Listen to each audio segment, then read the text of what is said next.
what happens when you're high and then you come down? The come down is generally when you're returning back to baseline. So there's a difference between a come down and withdrawals. They're very different. So a come down generally is associated with uppers, generally, but it is for all substance. You take a substance that then hooks into one of your inhibitors and your receptors, so your serotonin receptors, your dopamine receptors, and they'll either boost things that are to an incredible level that's actually damaging to your brain, or they will stop certain things being made so that more of the chemical can be received, and that creates another response. There's like loads of different things. So there's boosters, there's blockers, and there's enhancers, and there's other things that bring down barriers and all sorts of stuff, right? They will bring up to an elated state of high, whatever a high is, or the downers will bring you into that sedated high. You feel like crazy states of euphoria and some of the best feelings you'll ever feel in your life. Caveat is when you come down, those receptors are damaged and you'll never be able to reach that high again, ever. And your general happiness level overall is lowered. So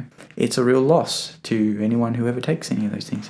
So now you're in this elated state, actively under the influence of a substance, and then as that substance starts to wear off, your body metabolizes it, and you come back down to baseline, which is 0. Baseline means how your body naturally is. You'll then start the come down, so then the effects are wearing off. You're then feeling less elated. Your come down state, your state as you return to baseline, is no longer, it doesn't feel as good as the levels up here anymore. So then what you were feeling when you were you weren't perfectly fine, normal, you're experimenting with drugs, but your normal now feels like hell because you were up here, you're 1,000,000, and now you're 0, you're just standard. You're not minus, you're not feeling particularly bad, but you're not 1,000, so now 0 feels like minus 1,000. And that's what the come down is that beginning to dive in and it wearing off and coming back into a really depleted state. And then because, right, you hit the baseline, but then you actually do go into into minus, because your receptors are now just been overloaded of however many hours you were taking. And your receptors are overworked, and all of your stores of those chemicals in your brain are now way depleted. You have none. You're 0. They're actually